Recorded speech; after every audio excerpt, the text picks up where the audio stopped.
So as I proceed with the statement of purpose, uh, I will also be discussing the first session for this online orientation of program honors on the revised FM-HRDD-001. But before that, may I request all our participants to kindly observe our video call of etiquette.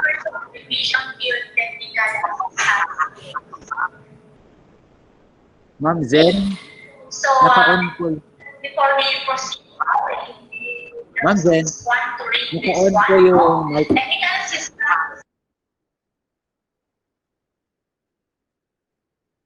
Ma'am Zen, paki-mute po yung mic natin. Okay, so good morning everyone. And at this juncture, I'd like to thank Sir ARD Jesse Amin for gracing this activity. We appreciate for your time, sir, despite your busy schedule. And thank you also for appreciating and recognizing all our initiatives in the region, NEAP in particular. So I wish to welcome all of you to our online orientation of program honors, both in the regional office and in the SDOs in relation to the revised FM-HRDD-001, or more particularly known as the project proposal. I also wish to welcome you to my session on the design of trainings as an L&D interventions with focus on teachers and school leaders. But in our ISO form, we already incorporated our non-teaching personnel. So basically, I borrowed this slide from Director Jan Esciena, Director 4 of NEAP Central Office. Kaya picture po ni Director Jan ang nandyan sa first slide. And for the information of everyone, he presented this session during the orientation of program evaluators. And we found this session fitting to offer this morning also to all of you, because by doing so, you will have a better appreciation and understanding, of course, of the project proposal template that we will be sharing to you later on. So let me begin by sharing with you the objectives of this session. So after this presentation, the participants are expected to be able to carefully evaluate training and other learning and development intervention proposals using the evaluation criteria adopted by NEAP. And specifically, you should be able to explain the principles of adult learning and how you relate this to the training design, identify the elements and parts of a training design, distinguish between and among training methods, and you will be able to, after the training, reflect on the design principles as they impact on the process of evaluation.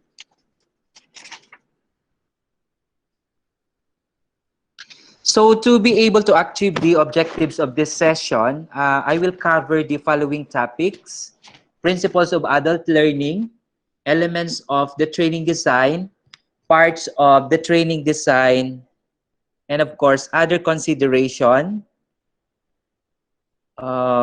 involved in the training design. And it is important that we know these things as program owners, program evaluators, and of course, as facilitators. So we begin with the overview of basic principles and framework of designing of training. So we have here the 5 assumptions of adult learners, and these assumptions of adult learners were developed by Knowles. And in 1980, he made the 4 assumptions, and sometimes we refer this as andragogy. And in 1984, he added the 5th assumption. So what are these 5 assumptions? The first assumption has something to do with self-concept. And this simply tells As a person matures, his or her self-concept moves from one of being a dependent personality rather toward one of being self-directed human being. The second assumption is with respect to adult learner experience.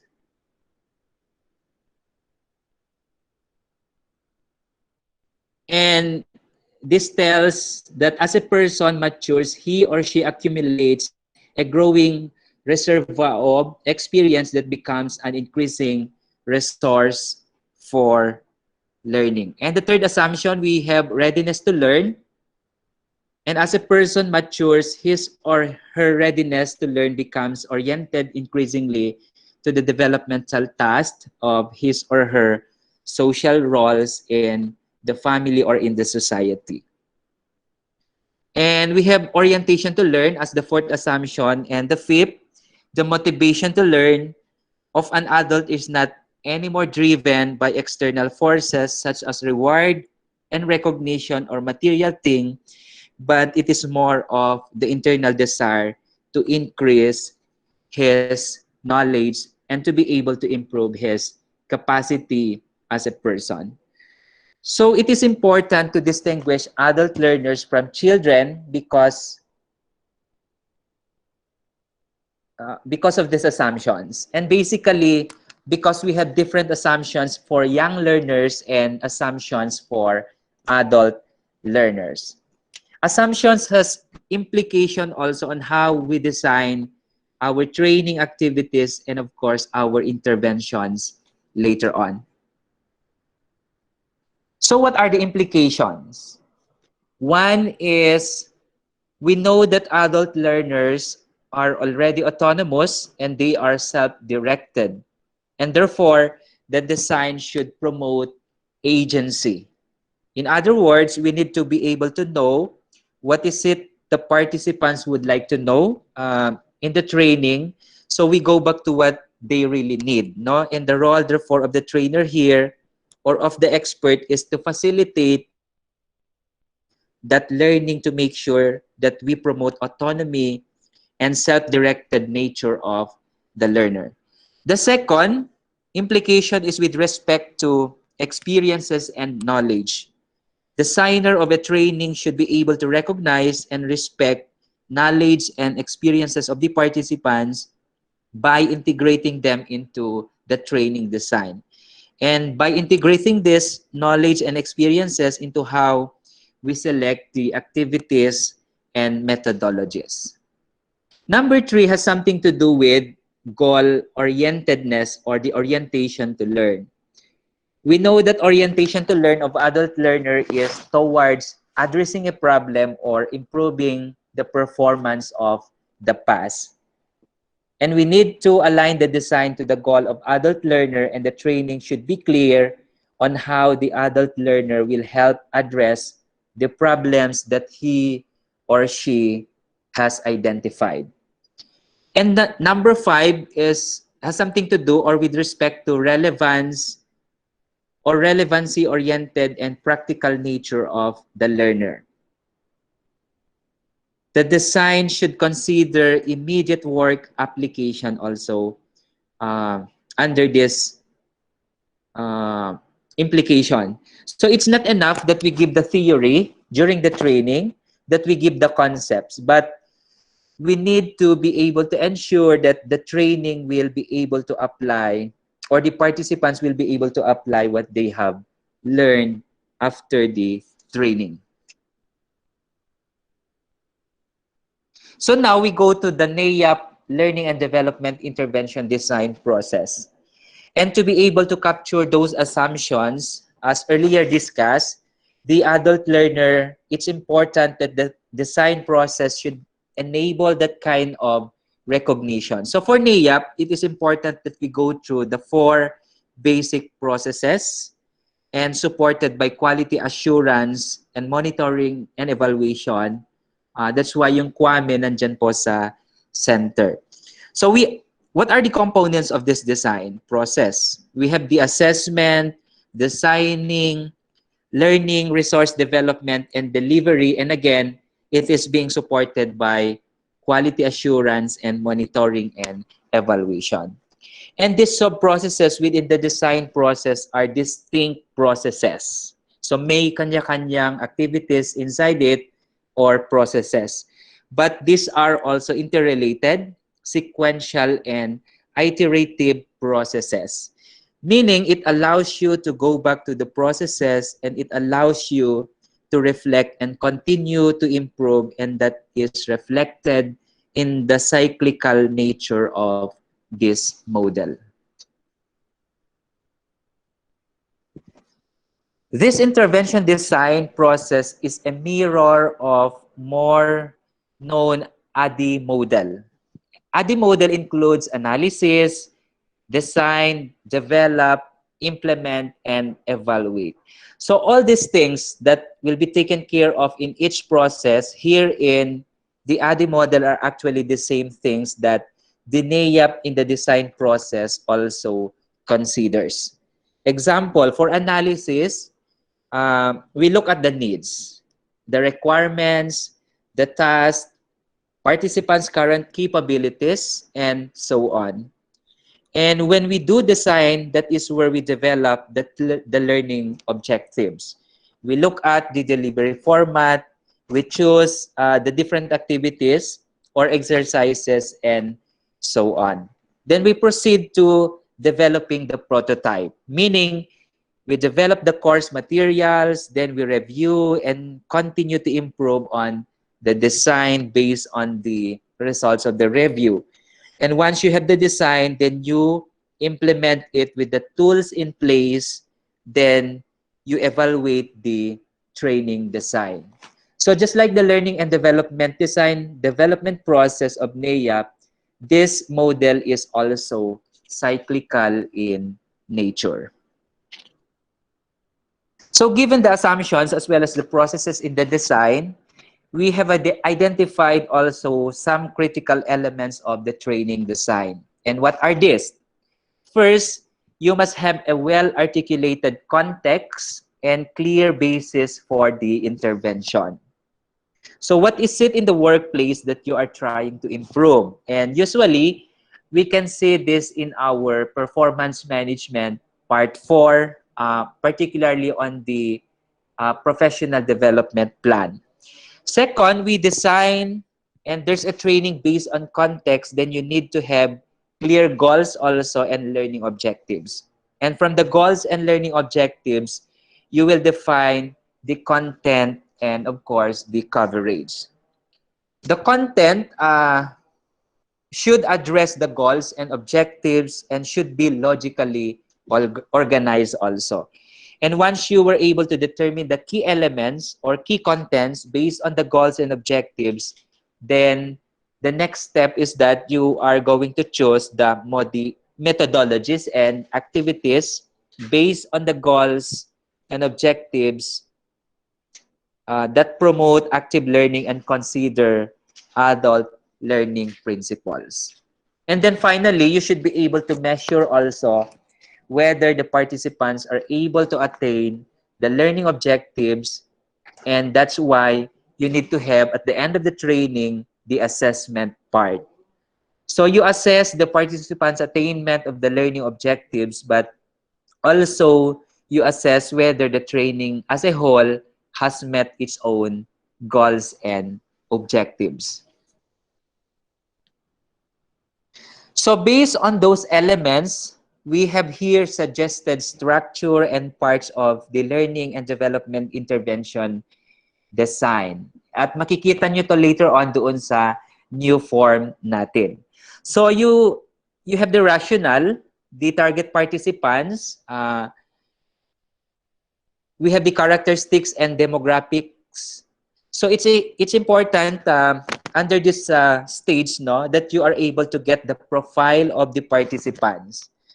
Bakit? So that you will be able to pattern and tailor fit your objective as well as the methodologies and activities of the training design. You have the objectives also, and when we speak of the objectives, it has two levels. the terminal objectives, and the enabling objectives.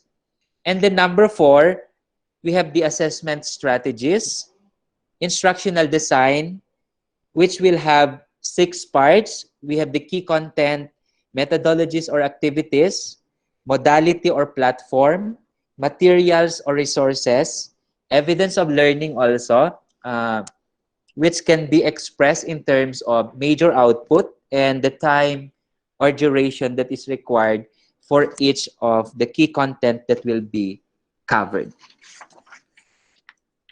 And details of this will be discussed in my succeeding slides.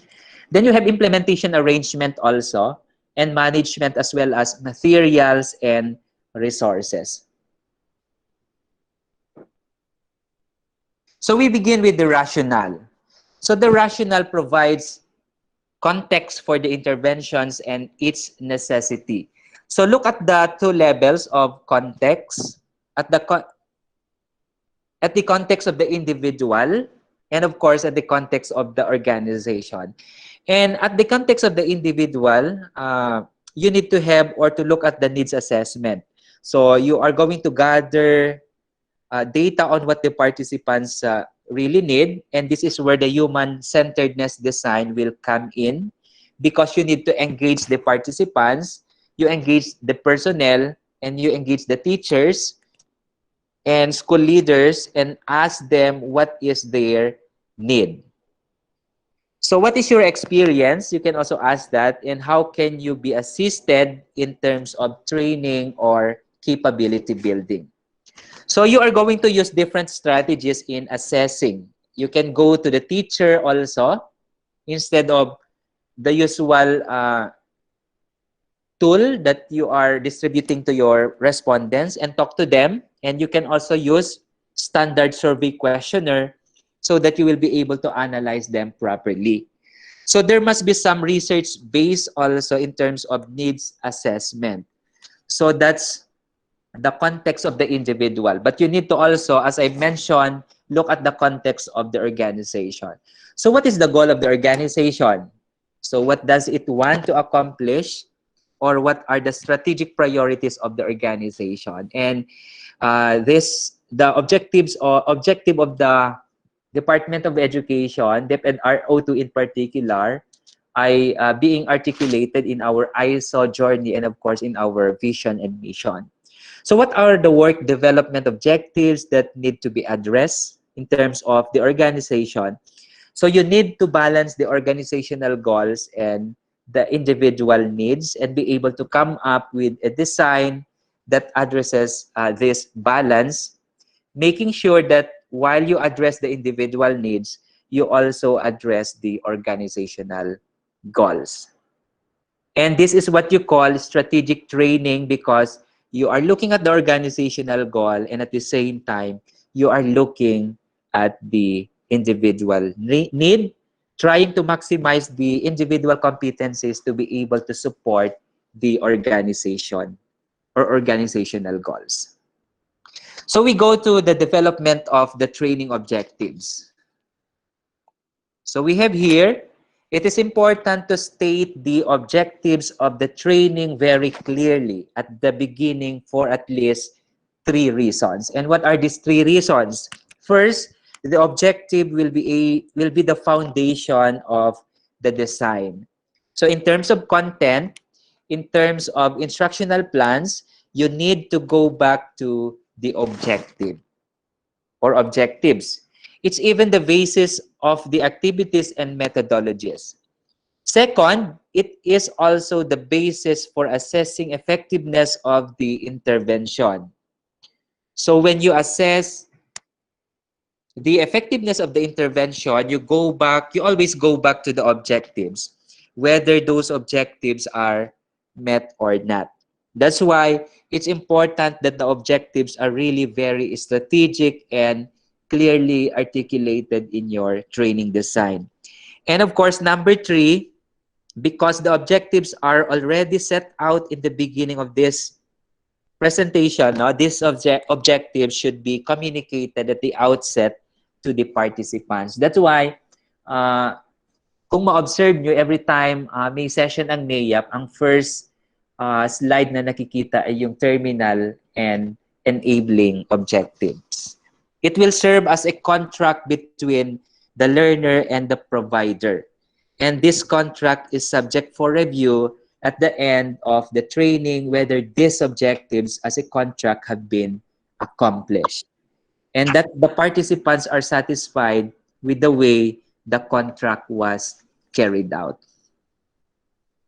Next, we have the levels of objectives. And as mentioned earlier, there are two levels of training objectives. You have the terminal objective and the enabling objectives. So you have the terminal objective for the training as a whole, and then you have the terminal objective and enabling objectives for the sessions that will be involved within the training. So when we say terminal objective, this refers to the demonstration of acquired competences, combination of knowledge, skills, and attitude through application in the workplace, and of course, response to the identified competency gaps. So you can see that what we did is to state the terminal objective in a more general way because we are talking here of competencies.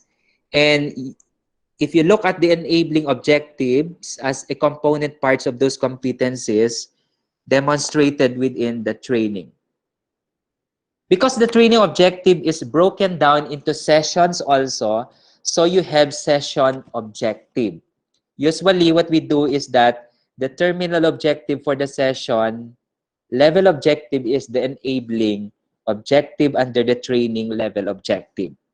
So parang it's mirroring the enabling objective and then you translate the terminal objective of the session, level objective, in terms of specific behavior along knowledge, skills, attitudes to be demonstrated during the session.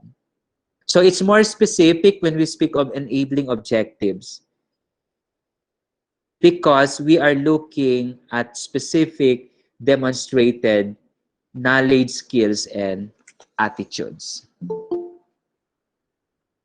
For example, for a training objective, to choose, say, and use effectively appropriate strategies and methods in teaching reading, taking into consideration learner diversity and context.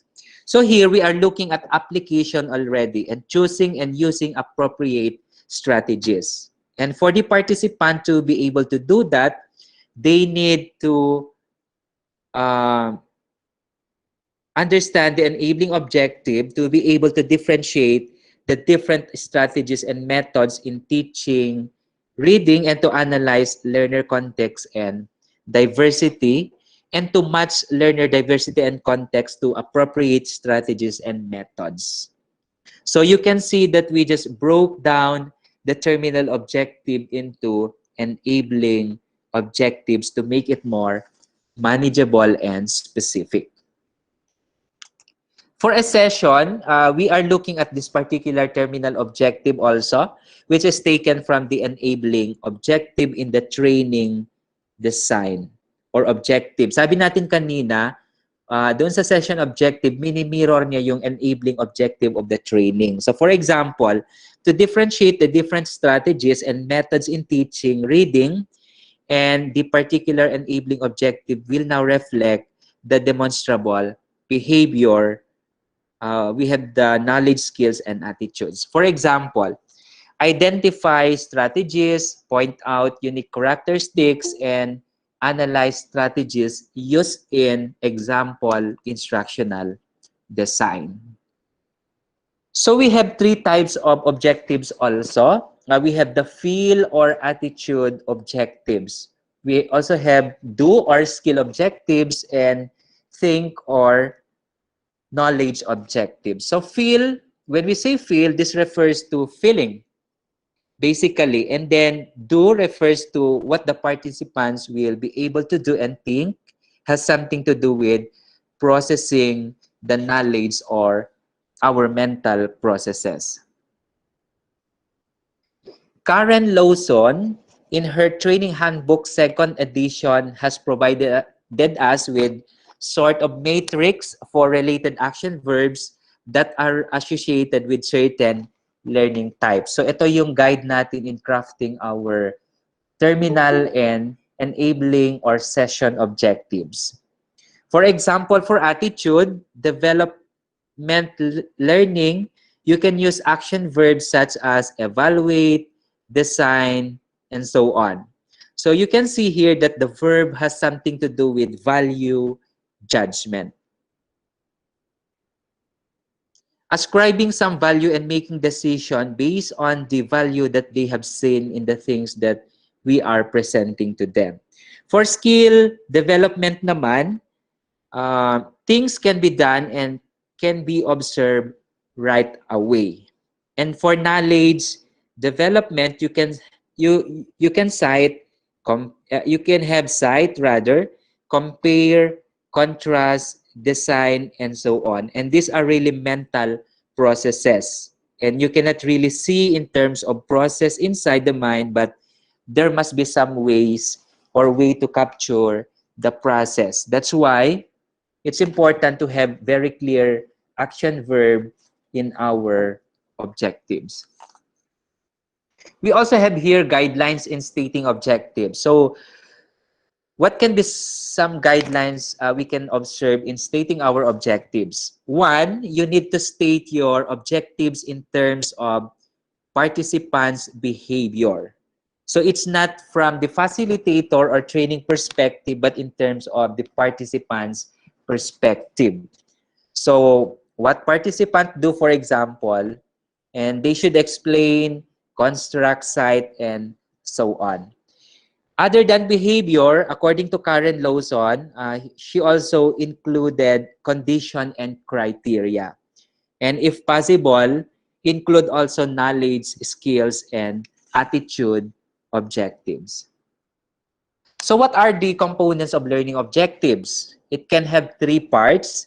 You have the performance or behavior, condition, and criteria. So the behavior refers to what the participants be able to do, like explain at least 3 reading teaching strategies, for example. And number 2, it just referred to what tools or assistance or setting under which the behavior of the participant will happen. For example, after listening to the video lecture and using a mind mapping tool. And it's important to also state the criteria within the objective, like covering basic characteristics and features, relation to learning theories, and appropriate application. So these are the components that we need to strive or going to look into in the way the objectives are stated. So given the objectives, what are the content of the training? And you need this later on in our new enrolled form. So the general principles for determining contents include: 1, the content will flow naturally from the objective. So the objective will tell you the scope of the content required for the learners to know in the training. Number 2, it should focus on what the participants need to know. So you have to be very strategic. You don't have to cover everything to really determine and the must know, no, in your session, because what we want to avoid in determining the training content is yung cognitive overload. We don't want more information that participants can no longer or cannot anymore handle, that will render the training ineffective. We're now in the organizing that training content. So how do we organize the content? Can you hear me? Yes, sir. Yes, sir. Yes. Yes, sir, loud Okay. and clear. Sir. Thank you so much. Clear po. Clear So po. first, there is no hard and fast rule in organizing the training content. You need to research on the content topics. So you need to know what is the coverage, what is the scope of this particular topic, and also you need to find out whether this coverage will be enough or will be too much. So the other way is once you have done the research, then you can do mind mapping also and find out the interrelationship of these contents with each other.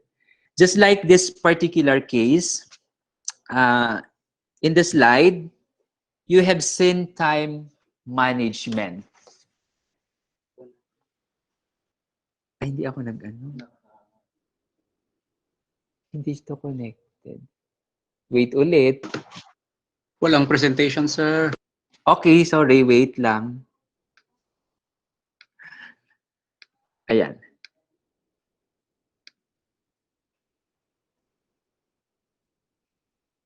And then, okay na?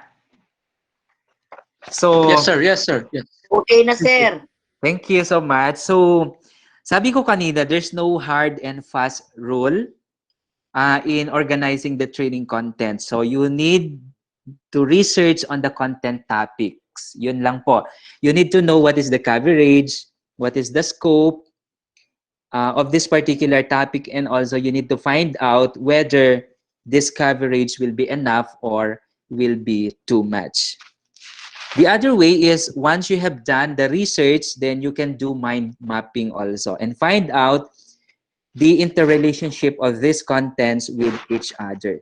So just like this particular case, as you can see in the slide, you have seen time management. And what are the other concepts that are involved in this big topic, which is time management? And from there, you can see already the different interrelationships of the different components of this particular topic. So you can also look at the different approaches to content organization.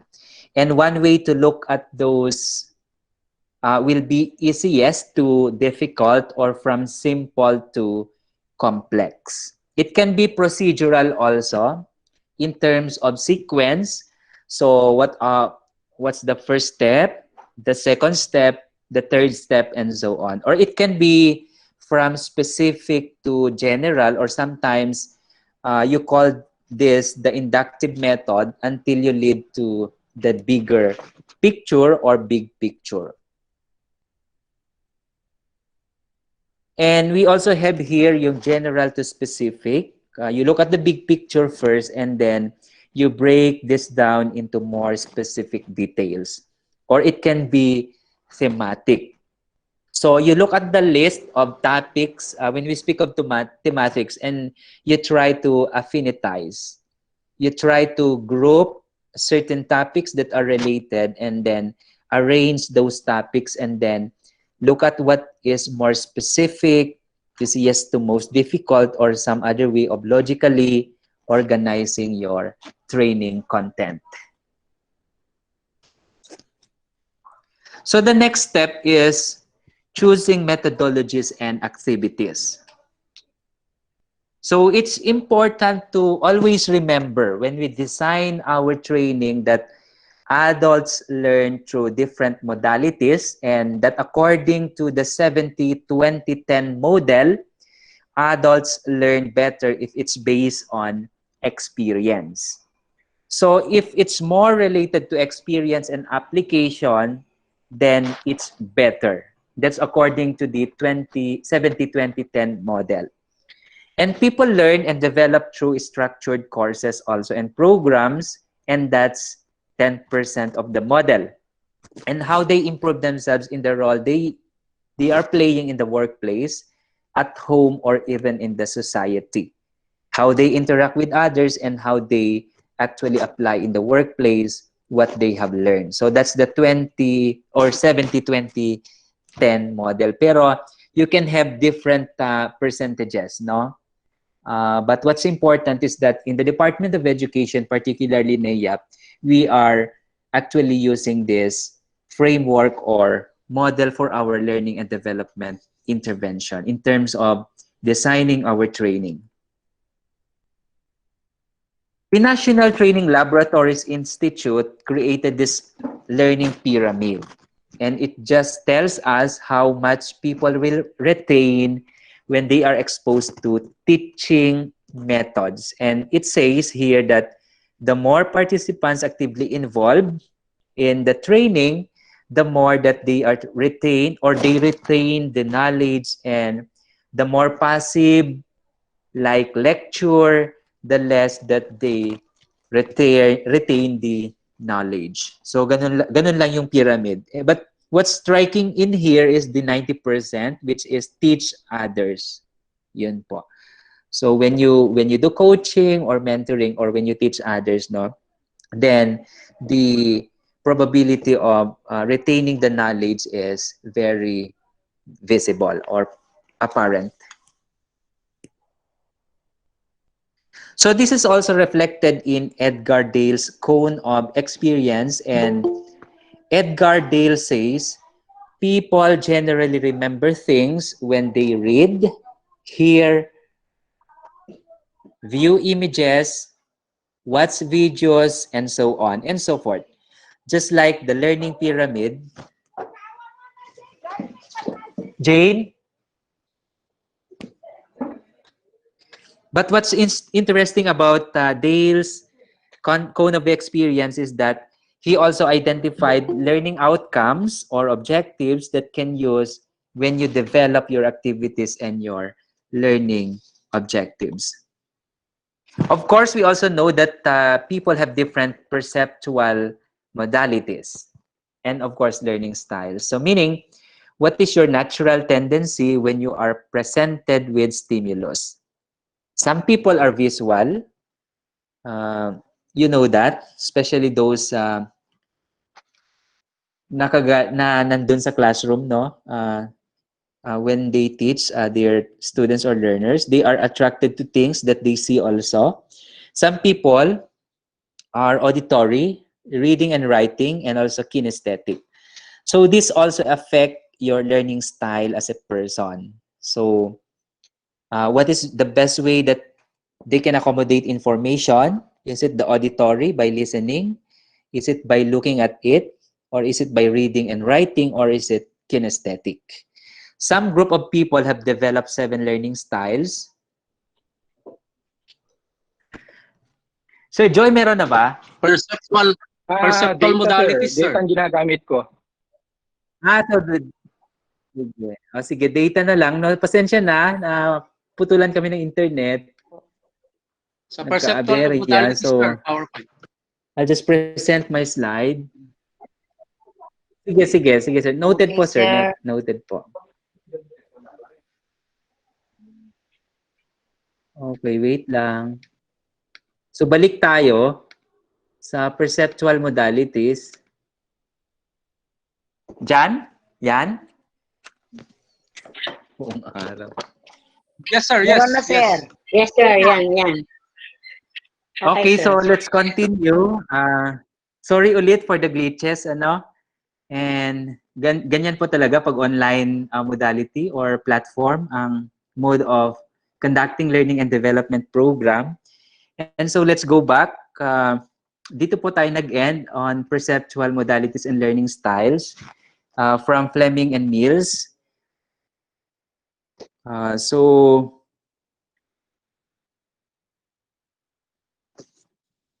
perceptual, where's that? Yun, so from Fleming and Mills, sabi dito, we also know that people have different perceptual modalities, meaning what is your natural tendency when you are presented with stimulus. So some people are visual, they are attracted to things also that they see. Some people are auditory,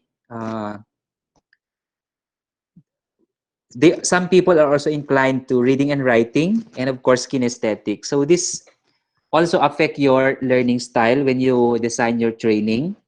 So what is the best way that they can accommodate information when we speak of the participants? And is it the auditory by listening, or is it by looking at it through visual, or is it by reading and writing, or is it through kinesthetic? So Some group of people have developed 7 learning styles that are actually based on perceptual modalities, developed by Fleming and Mills. But for simplicity and for the Department of Education, mag-focus lang po tayo sa 4 na learning styles. So let's proceed. We also have here Howard Gardner's multiple intelligences theory, which looks at the natural intelligences of people. So some people are smart when it comes to word. We all know that. And when it comes to numbers, when it comes to movement also, and when it comes to interrelationship and so on. So we need to be able to consider all these things when we look at those activities in our training design that we want to include in our training activities. Next, in my slide, common training methodologies. So what are the common training methodologies? So you have lecture, workshop or structured learning experience, and so on. So as you can see, yung nagsasalita, sino po yan?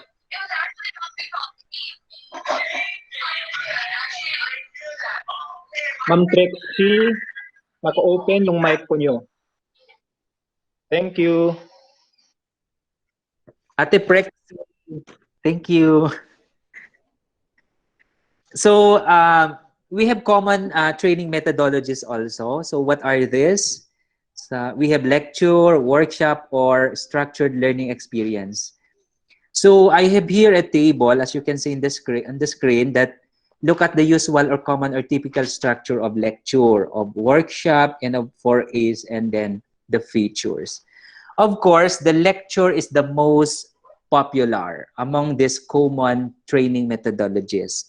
So it's, aside from it's popular, it's the easiest to prepare also. And it's expert driven. However, it does not mean that when we say lecture, it's always boring. Sometimes, or in many cases, some lecturers are really effective. One, they are really animated. They are really good lecturers. So you will learn a lot from them. But of course, we know that according to the cone of learning, as earlier presented, the learning pyramid, we know that when we just listen, a lot of these things can fall between the cracks. Diba? Parang 10% lang or even below that. So you just retain a very small portion of that you have learned or heard. Workshops also are really suited for skills training. So this is output oriented and of course performance based. And to a large extent, learners really engage because they are the ones that are doing or following the activities, following the instructions of the trainer or the facilitator. And we have the 4As. Most popular po ito sa Department of Education, even inside the classroom, because in DepEd, we have a lot of people using this. But sometimes, because people don't really understand what is this all about, what is 4As, paano siya implement, as well as its theoretical underpinnings, it has been reduced to just a mere script. It has been reduced to a series of activities lang without real use of application of structured learning experience. We also have here types of training. So for Bettina Stanulis, Providence Care, she differentiated 2 types of training: skills-based training and the theory-based training. Skills-based training is more workshop, no? Performance-based po siya or application, and theory-based training can be more of lecture and 4As as well. We also have here different learning activities and structures. So within a design or within a training design, within a lecture, within a workshop, within 4As, you can actually employ certain learning activities and structures that will enhance the design to be able to effectively deliver the training. So, meron dyan role play, simulation, cooperative learning, games, lecturette, and so on. And each of these activities have their own procedure and step. And of course, appropriateness in the training design. Karen Lowton also, or again, came up with this table to show the match methods to desired outcomes. For example, if the desired outcome will refer to knowledge, we have the suggested training methods. And when it comes to or refers to attitudes or values, it can be a suggested training method, guided discussion, a small group discussion, role play, and so on. So it's important that we are able to match these methods with the desired outcomes, because this is how we actually maximize learning. We have also here considerations in selecting the activities. So what are these? One, subject matter. Second, knowledge of the participants. So we need to know the participants in terms of how far yung extent of knowledge nila doon sa given topic. How much do they know about the topic? And of course, objectives. When you select the activities, you know what the objectives are, because they really dictate the subject matter as well as the learning activities. Time involved also is also important. Also, you need to identify the group size. How big or small is the group, because some activities are really suited for or meant for certain group of participants. Then you also have the level of participation. Next, at equipment available also. So what do you have in the training facility? You also consider the learning space. What is the learning space requirement of these activities, and what do you have as a learning space? Then what's the cost? There's a need also to identify, or yes, the cost of the training. Is it expensive or cheap to conduct the activity? Okay. Also, you need to consider the comfort zone of the trainer and the participants.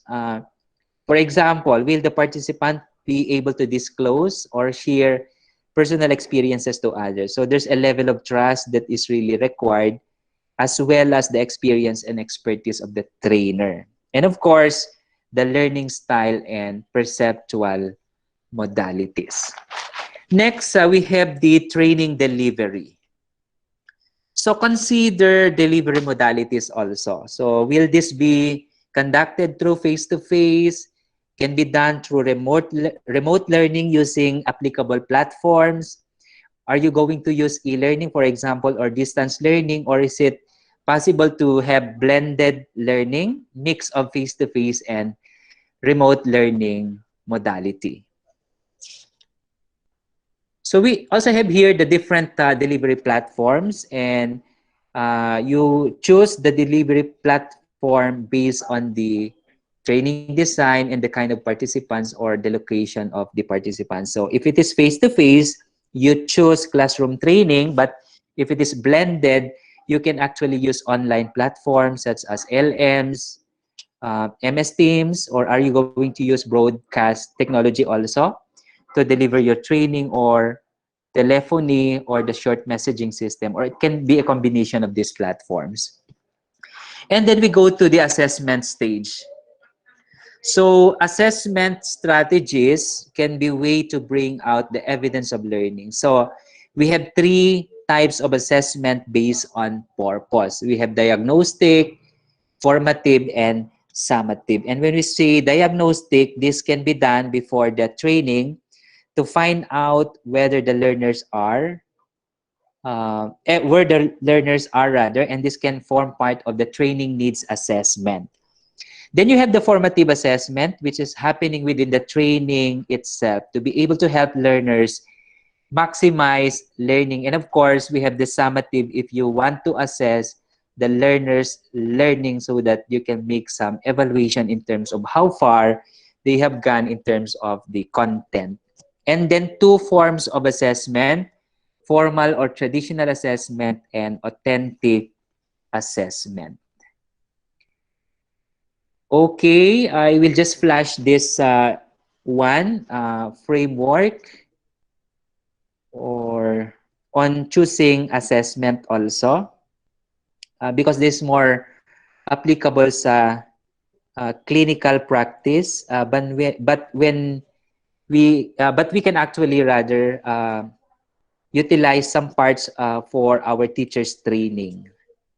So yun so here what it shows is in the continuum traditional to authentic, you choose the assessment method based on what you want to find out, whether what you want to know, how much the participants know or understood, or if you want to find out what the participants can do. So you are looking at the skills and attitudes and at the same time integrated into the context. Then you can use direct observation also, practice portfolio.